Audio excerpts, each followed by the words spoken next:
All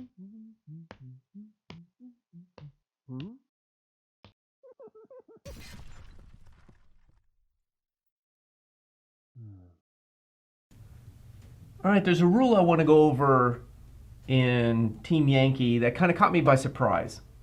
I've been playing Team Yankee for a little while, and this rule kind of caught me surprised. It's on page 25 and has to do with your commander. Now, in a normal game, you're used to that if your commander, this is your big leader, if your commander is like in a tank here, it gets shot, they fail their armor save, so the enemy does their firepower, and boom, it's destroyed. Not necessarily. Let's reverse this for just a minute. The way to look at it is, commander's kind of special. He has a chance to live beyond his tank being destroyed. So what you do is you first, and I'm going to go with tank teams first, so we'll cover infantry teams in just a minute. So you look, is there a friendly tank team within 6 inches? Now don't turn off the video yet, because there's something very important about friendly tank team that I will cover in just a minute. But I just kind of get in the basics here. And again, this could be a tank team because it's basically a vehicle, the transport and so forth. So if there is not a friendly tank team within 6 inches, yeah, it's dead. He is gone. He's out of the game. But if there is a friendly tank team within 6 inches, and this gets destroyed, the commander may not be dead. What you do is you take your dice and just grab 1d6, roll. If it's 3, 4, 5, or 6, so 3 or higher, he lives, your commander actually lives, and he takes over this vehicle. So he's transferred himself. He survived the explosion and everything, and now he's taken over this vehicle, and now this is your HQ, or your commander. This is your leader, and he's in this vehicle. And this vehicle is no longer part of the unit it was part of. And there's some special things like you get to keep his skill and everything, but you got to use the rating vehicle. And you can find that in the rules. I'm not going to go over that in this video, because this is the part I want to cover is, yeah, you can do that, transfer it over, but it can only transfer over to certain vehicles. And this is what kind of caught me by surprise, because I knew, okay, he's got to save. He makes it 3+, he transfers over to another vehicle that's friendly. Not necessarily. This is why I wanted you to hold on. So what I'm going to do is I'm going to move those back. And let's take a look at these cards, because this is the important part about, and I'm going to take off the mech right now, the men, because I'm just going to talk about the tank and then we'll get to the men. So this is the important thing about which vehicles can he actually transfer to. So you got two different cards here. You've got this card, which has the tank and the mech, so it's these two cards here. And then underneath it you got support.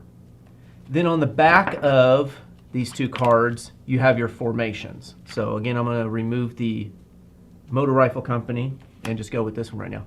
So this is in your formation, and this is support. So if this gets blown up, it depends upon, is that a support vehicle or is that part of formation? If this vehicle is part of the formation on this list here, he can transfer to it. If it's part of support, he's dead. He cannot transfer and take over a support vehicle. And that's the rule that kind of got me. I was not expecting that. I was like, oh, okay, yeah, he died. Let me roll. Oh, I failed. I'm going to pretend. There we go. I made it. He's going to jump over here.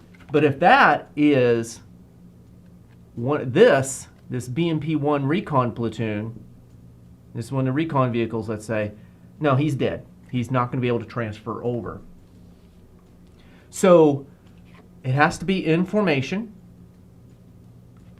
not support, and be within 6 inches, and be the same type. So that gets us to men. So if this guy dies, let's put the tank back here. So this is my commander now, because I'm running a mech.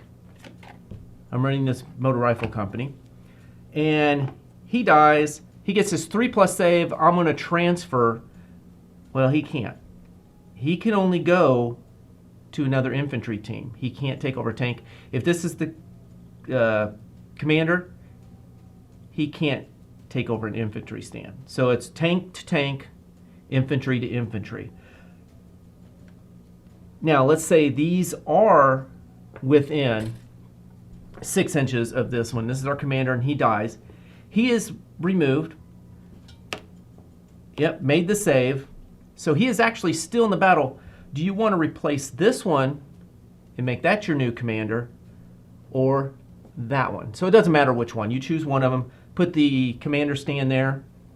This is your new commander, and he is no longer part of that unit that he was purchased with. He can go off by himself as any other commander. But again, you have to go, is what he's replacing going to be the formation or support? And I'm trying to think, is there any men here? There are no men on the support here, so you're pretty safe with this one. Oh, I think there is. It's if you get the Afghanistan, or not the Afghanistan, these Hind Assault Helicopter Company can have men with them. So you can't, if your leader dies and all you got is the guys from the Hind Assault Company, they can't transfer to that. So just keep in mind, that's the thing that kind of got me about this. The last thing I want to go over, and this is really kind of a Soviet thing, is, okay, so this is my Carnation. This is my artillery. This is my commander. He gets hit. He's destroyed. Well, maybe. He lives. Can he take over this one? Well, let's go to our HQ card. And if we go to right there, there's a Carnation. Hey! Maybe.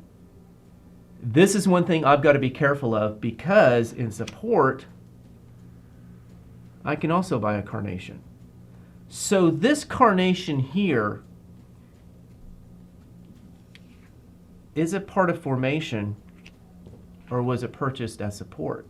So I think as a Soviet player, you're going to have to label or write down or something, so you know, and your opponent can then you can show your opponent, hey, this was this way. You know, you're not cheating, saying like, oh well, yeah, that's the one I bought for formation, because you can run the Carnation as, you can run two. So one's going to be formation, the other one's going to be support. The support one, your commander cannot go into. But if it's the formation one, yes. So as a Soviet player, if you have both Carnations, I think you need to write down which one, or mark it, or let your opponent know which one is formation and which one is support. So there won't be any arguments or anything like that, and just get that taken care of. So that's what I got for this. If you have any other ideas for some rules that you want explained or anything like that, go ahead and put a message down below.